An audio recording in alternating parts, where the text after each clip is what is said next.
haven't felt like this, my dear, since can't remember when. These are the stakes. To make a world in which all of God's children can live. You'll Or to never go into the know dark. how many dreams We I dream must either about love each other or we must just die. how empty Vote they for all President seem Johnson on without November 3rd. The stakes are too high for you to stay home. Kiss me once, then kiss me twice, then kiss me once again. It's been a long, long time. On April 7, 1950, President Harry S. Truman would receive a top-secret 66-page document that would drastically change the course of the Cold War and the general consensus surrounding the Washington foreign policy establishment. It would go against the founding principles of the American Republic, whose originators believed that the nation ought not to go abroad in search of monsters to destroy, and set the precedents of a dogmatic mindset that will outline U.S. national policy and military strategy until the end of the Soviet Union and beyond. So, what was this consequential document? Well, first, let's set the scene. In 1950, the Cold War was drastically escalating and not in America's favor. The Soviet Union just detonated their own hydrogen bomb, ending America's monopoly on nuclear arms. 1 year prior, the Republic of China fled to Taiwan after a humiliating defeat in the Chinese Civil War, flipping the most populous country in the world to so-called red. The pound sterling crisis of 1949 led to a 30% depreciation of the British currency, which sowed doubt in many American policymakers' minds about the future success of the Marshall Plan. Militarily, America was not ready nor in favor of an armed confrontation with the Soviet Union. In 1948, President Truman denounced possible military action against the Soviet Union, calling it ruthless action. Even across the political aisle, the Republican-controlled Congress promised a return to normalcy instead of an assumption of Britain's empire in the aftermath of the Second World War. Thus, following the largest military buildup in American history, it poetically ended with the biggest drawdown of spending from 35% of GDP to almost 5%. However, with growing threats surrounding America and her sphere of influence, Truman believed that Washington needed direction for their future foreign policy, as they were grossly underprepared. He then made an official request to the Department of Defense and the State Department to undertake a re-examination of our objectives in peace and war, and of the effect of these objectives in our strategic plans. To construct this new geopolitical strategy, a committee of national security experts were formed, which included Secretary of State Dean Acheson, Director of Policy Planning Paul Neitz, and the future U.S. Ambassador to the Soviet Union, Charles E. Bolin. The committee produced the briefing policy paper known as NSC 68, in terms of providing U.S. policymakers a guiding light for their national security challenges and the inevitable confrontation with the Soviet Union. NSC 68 principally outlined that the United States could not sit idly by as the Soviet Union grew throughout the world. It characterized the Cold War as a cataclysmic event and an issue involving the fulfillment or destruction of not only this republic, but of civilization itself. It believed that current strategies, such as containment and détente, were not merely enough to counter the spread of the Soviet Empire and communist ideology, but that it required the United States to be a superior military, political, and economic power.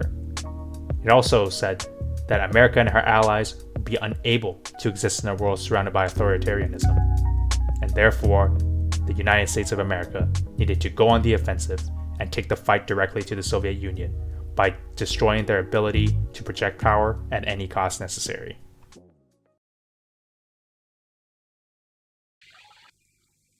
I know of no town, no city that has been besieged for 18 years that still lives with the vitality and the force and the hope and the determination of the city of West Berlin.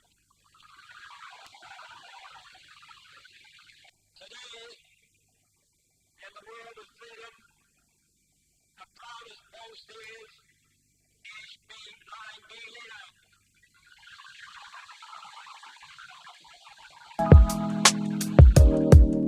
NSC 68 advocated for military spending to increase from $13 billion to $50 billion in 1950, and economic aid towards Allied forces in order to build a coalition of nations to join America's crusade against communism.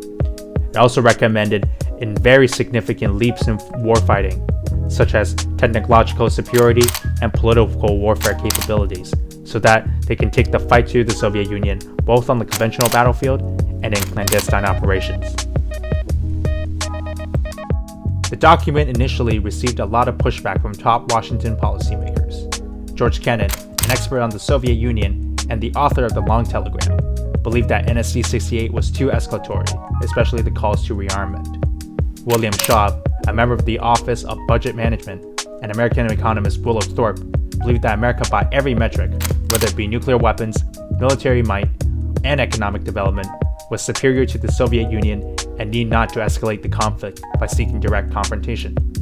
President Truman, likewise, shared the same sentiments initially, believing that rearmament was too drastic of a measure. However, following the invasion of South Korea and America's subsequent entry in the Korean War, Truman will fully accept the findings of NSC 68, using the document as a guiding principle for the rest of the Cold War. Great responsibilities have been placed upon us by the swift movement of events. I am confident that the Congress will face these responsibilities squarely. Truman points the way to a new foreign policy. Timed to coincide with the sitting of the Moscow Conference, the speech means that the United States now faces up to its international responsibilities. America has decided that her true frontiers are in Europe. The doctrine of NSC 68 would be faithfully at work throughout the Cold War. As rather the Soviet Union and China intervened, American aid and troops soon followed. Dwight D. Eisenhower, President Truman's successor, was not shy about supporting active measures to fight America's enemies, with operations such as the overthrow of Mossadegh in Iran, increased military presence in Japan and Korea, creating a military base on Taiwan, and employing open surveillance of the Soviet Union via the Open Skies program. Eisenhower's successors JFK, Lyndon B. Johnson, and Richard Nixon would also continue to escalate the war in Indochina, while also providing material aid to Middle Eastern allies to maintain their foothold in the region.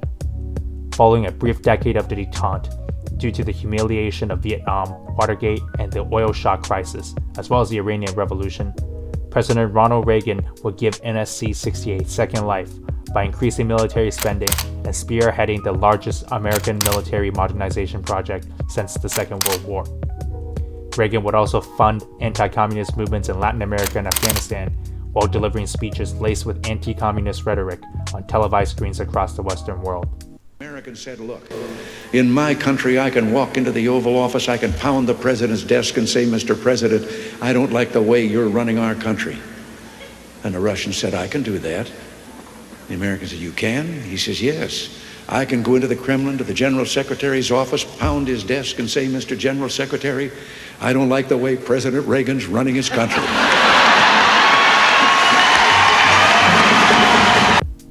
However, NSC 68 did not end with the collapse of the Soviet Union. In the aftermath of the Cold War, a new geopolitical strategy was being cooked up in Washington. It was called the Defense Planning Guidance, or the DPG, authored by students and former policymakers who firmly believed in the doctrine of NSC 68. The DPG would include principles almost identical to the Father document, calling for a militarily and politically strong America and the New World Order to fill the vacuum as the world's sole superpower. Supported and aligned with a community of nations who also believed in free markets and the democratic way of life, these principles will lay the foundations of America's world order and policy in the global war on terrorism, with their aims of rendering the world free of radical Islamic terrorism in the Middle East and totalitarian regimes in the Pacific and Eastern Europe. These nations would fall under George Bush's axis of evil.